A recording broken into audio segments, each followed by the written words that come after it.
વહાલા મિત્રો, ગિરા ગુર્જરી ચેનલ પર દિશાભ્રમના 61મા મણકામાં હું ડૉક્ટર કેશુભાઈ દેસાઈ આપનું સહજ સ્વાગત કરું છું.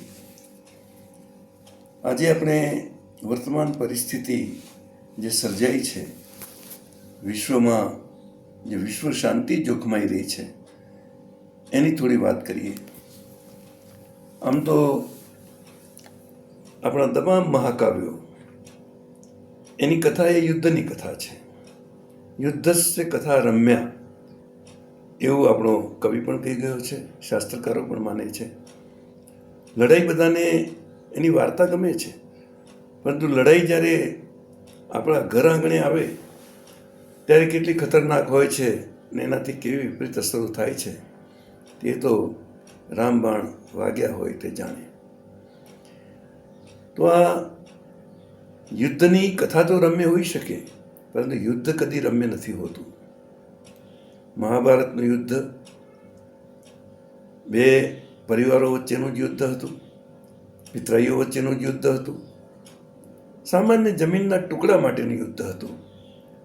પરંતુ એનો અંત કેવો આવ્યો? એનો અંત એટલો દારૂણ હતો કે બંને પક્ષોમાંથી કોઈને યુદ્ધ જીત્યાનો સંતોષ ન થયો.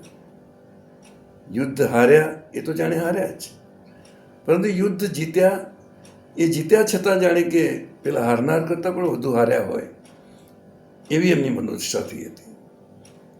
પાંડવ પક્ષે યુદ્ધ તો જીત્યું, પરંતુ યુદ્ધ જીત્યા પછી શું થયું? પછી એમને યુદ્ધ જીત્યાનો કોઈ આનંદ નહોતો, કારણ કે એમના પુત્રો હણાઈ ગયા હતા, એમના સ્વજનો એમાં માર્યા ગયા હતા. જે દાદાના ખોળામાં પોતે મોટા થયા હતા એ ભીષ્મ દાદાને પોતે જ પોતાના શસ્ત્રોથી, પોતાના બાણથી ઘાયલ કરવા પડ્યા હતા અને શસ્ત્ર શૈયા ઉપર, બાણ શૈયા ઉપર એમને સુવાડવા પડ્યા હતા. જે ગુરુદ્રોણે અર્જુનને એટલો મોટો બાણાવળી બનાવ્યો, એ જ ગુરુદ્રોણને બહુ જ જુદી રીતે કપટ કરીને અશ્વત્થામા હતો, અશ્વત્થામા હણાયો એમ કરીને શસ્ત્ર મુકાવી દેવામાં આવ્યા અને તે રીતે એમને મેદાનમાંથી હટાવી દેવાયા હતા. કર્ણ જેવો કર્ણ, જે હકીકતમાં તો એમનો જ્યેષ્ઠ બંધુ થતો હતો, પાછળથી એમને ખબર પડી, પરંતુ માતાને તો ખબર હતી, કુંતીને તો, અને કૃષ્ણને પણ ખબર હતી. પરંતુ કર્ણ એક એવો લડવૈયો હતો ને એવો વીર હતો કે જેણે પોતાના ભાઈબંધ ખાતર એને જે વચન આપ્યું હતું એ વચન પાળવા માટે કૃષ્ણએ આપેલી લાલચ પણ ના સ્વીકારી, માતાએ આપેલું વચન પણ એને એ વખત પૂરતું તો ના સ્વીકાર્યું. નહીં તો એ તો જ્યેષ્ઠ બંધુ હતો. કૃષ્ણએ તો ત્યાં સુધી કહ્યું હતું કે જો તું પાંડવ પક્ષે આવી જાય તો તું એમનો તો જ્યેષ્ઠ ભ્રાતા છે, એટલે રાજા તું બનશે, યુધિષ્ઠિર નહીં. એટલું જ નહીં, તું દ્રૌપદીને પણ ભોગવી શકીશ. પરંતુ કર્ણ એમાંથી જરાય ચલિત ના થયો, જાણતો હતો કે આમાં હું અસત્યના પક્ષે છું, પરંતુ એ મૈત્રીના પક્ષે હતો. એને બધી રીતે એના તમામ જે કોઈ કવચ કુંડળથી માંડીને જે એની પાસે હતું એ બધું જ છીનવી લેવાયું અને છેવટે એની કુટિલતાથી જ્યારે એનું રથનું પૈડું જમીનમાં ધસી ગયું તે વખતે મારી નખાવ્યું, અને છતાં એને મરવાનું પસંદ કર્યું, પણ મૈત્રી ના છોડી. એક આદર્શ. રામ અને રાવણનું યુદ્ધ, રાવણ તો બહુ મોટો વિદ્વાન હતો, કદાચ એના સમયનો એ સૌથી મોટો વિદ્વાન હતો. એણે જે શિવતાંડવ સ્તોત્ર રચ્યું છે આજે પણ આપણે ગાઈએ છીએ.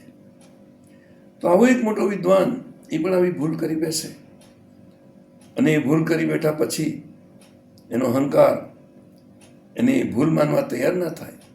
સીતાને પાછી સોંપવા વારંવાર આજીજી કરવામાં આવે, શિખામણ આપવામાં આવે, પરંતુ એને કોઈ પણ રીતે માન્ય ન કરે. છેવટે એનો સંહાર થાય. રાવણને એ રીતે મરવું પડ્યું છે, સોનાની લંકા છોડીને જવું પડ્યું છે. તો યુદ્ધની અંદર પ્રાપ્ત તો કશું જ થતું નથી. એવડી મોટી સોનાની લંકા પ્રાપ્ત કર્યા પછી પણ રામને શોક હતો કે આવા એક વિદ્વાનને, આવા એક બહુ જ શક્તિશાળી એવા ઋષિપુત્રને મારે મારવો પડ્યો. આપણા કવિ ઉમાશંકરે વિશ્વ શાંતિ નામનું કાવ્ય લખ્યું. હણોના પાપીને દ્વિગુણ બનશે પાપ જગતના, લડો પાપો સામે વિમલ દિલના ગુપ્ત બળથી. ભગવાન બુદ્ધનો પણ આ જ ઉપદેશ હતો કે પાપીને મારવાનો કોઈ અર્થ નથી, એનાથી તો એ પાપ બમણું બની જશે. એના કરતાં એને ક્ષમા કરો અને હૃદયની વિશાળતાપૂર્વક એની સાથે પુનઃ સંધાન કરો. આજે જે વિશ્વ વહેંચાઈ ગયું છે, જે આખું મધ્ય એશિયા જાણે કે રણ મેદાન બની ગયું છે, એક સમયનો અત્યંત સમૃદ્ધ પ્રદેશ એ અત્યારે કાટમાળમાં ફેરવાઈ રહ્યો છે.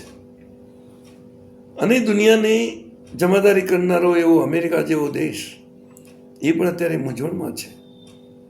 કરતા તો ભૂલ કરી બેઠા છીએ, પણ હવે શું? અને એના કારણે જે પરિસ્થિતિ ઊભી થઈ છે, અનેક જીવ ગયા છે, અનેક મોટી મોટી ઇમારતો ધસી પડી છે, ઈરાનના સર્વોચ્ચ નેતાનો સંહાર થયો છે, સપરિવાર સંહાર થયો છે. એટલું જ નુકસાન સામે ઇઝરાયલને પણ થયું છે.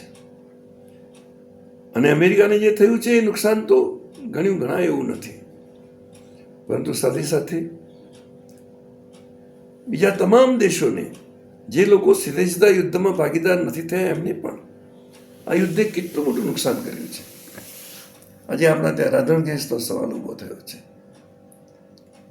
રેસ્ટોરન્ટો બંધ થઈ રહી છે, વિમાન ભાડા વધી રહ્યા છે, પ્રવાસ કેવી રીતે કરવો અને ક્યાં કરવો એના માટેના શેડ્યુલ બદલાઈ રહ્યા છે, રસ્તાઓ બદલાઈ રહ્યા છે. ઈરાને હોર્મુઝ સામુદ્રધુની બંધ કરી નાખી છે, તો બીજી બાજુ અમેરિકા એની જીત ઉપર અડેલું છે કે અમે ઈરાનને ઘૂંટણીએ પાડીને ચંપીશું. જ્યારે બંને પક્ષો આમ સામસામા આવી જાય ત્યારે છેવટે તો વિનાશ જ થતો હોય છે. એ વિનાશ આપણે રામાયણ અને મહાભારતના યુદ્ધોમાં જોયો છે, અને એથી અદકેરો વિનાશ આપણે પ્રથમ વિશ્વયુદ્ધ અને દ્વિતીય વિશ્વયુદ્ધ વખતે પણ જોયો છે. નેપોલિયન પણ એ વિનાશનો ભોગ બન્યો છે. હિટલરે પણ પોતાના જ મોઢામાં પિસ્તોલનું નાળચું મૂકીને આત્મહત્યા કરવી પડી છે. છેવટે પ્રાપ્ત શું થયું છે? મારા કેસર ભીના કંથ હો, સિધાઓ જી રણવાટ, એમ કહેનારી કોઈ રજપૂતાણી એના વીર રજપૂતને રવાના તો કરે છે રણમાં, પરંતુ પરિણામ શું આવે છે? એ પરિણામ આપણે જોયા છે. પૃથ્વીરાજ ચૌહાણ અને ગોરીનું યુદ્ધ, ઠીક ઠેકાણે રાજાઓના વખતમાં રાખેંગાર અને સિદ્ધરાજનું યુદ્ધ, પરિણામ કશું જ નથી મળ્યું. સિદ્ધરાજે રાણક દેવી ઉપર આંખ બગાડી. રાણક દેવીને પ્રાપ્ત કરવા માટે એણે જુનાગઢનો ઘેરો ગાલ્યો. 12 વર્ષ લગી એ નગર ઉપર ઘેરો રહ્યો. પ્રજા રીવાણી, છેવટે રાખેંગાર મરાયો. પરંતુ રાણક દેવી તો સિદ્ધરાજને ન જ મળી, અધવચ્ચે એ સતી થઈ ગઈ. એ જ રીતે એને પેલી જસમા ઓડણ પણ ના મળી. એટલે યુદ્ધ એ કોઈ પ્રશ્નનો ઉકેલ નથી હોતો, એ વિનાશ એ જ એનું પરિણામ હોય છે. અને છતાં કોણ જાણે કેમ માનવીના જીવનમાં યુદ્ધ એવી રીતે જડાઈ ગયું છે, એવી રીતે વણાઈ ગયું છે કે જાણે કે યુદ્ધ વગર એને ચાલતું જ નથી. અને આ એની વૃત્તિ, યુત્સુ વૃત્તિ, લડવાની વૃત્તિ, એ છેક બાળવયથી આપણે જોઈએ છીએ કે નાનું બાળક હોય એ પણ એના રમકડા માટે એનું પોતાનું જે ભાંડુડું હોય એની સાથે પણ ઝઘડો કરે છે, મા બાપ સામે પણ ઝઘડો કરે છે. કોઈ સ્ત્રી માટે પુરુષો લડી મરે છે, કોઈ એક માદા માટે પ્રાણીઓ લડી મરે છે, અને છેવટે તો એમાંથી લોહી જાણ પરિણામ જ સર્જાતું હોય છે. આપણે ઈચ્છીએ કે આ લડનારાઓ એમને સન્મતિ સૂજે. જ્યારે આપણા ત્યાં કોમી રમખાણો ચાલતા હતા તે વખતે એક બહુ સરસ સુવાક્ય વારંવાર ટીવી ચેનલો પર આવતું હતું. ઈશ્વર અલ્લાહ તેરે જહાં મેં नफरत क्यों है, जंग है क्यों, तेरा दिल तो इतना बड़ा है, इंसान का दिल तंग है क्यों. આજે આટલી જ વાત. મને લાગે છે કે જો કહેવાતા નેતાઓ, વિશ્વ નેતાઓ, એમને જો સદમતી સૂજે અને શરૂ થયેલો જે જંગ છે એ મોડો પણ વિરામ પામે અને ફરીથી જે નષ્ટ થયેલી સંસ્કૃતિ છે એ પુનઃ જાગૃત થાય, ફરી પાછું માનવતાનું ઝરણું દરેકના દિલમાં વહેતું થાય અને ફરી વિશ્વ એક વસવા લાયક, જીવવા લાયક એવી જગ્યા બની રહે એવી શુભેચ્છાઓ સાથે પ્રભુને પ્રાર્થના કરું છું.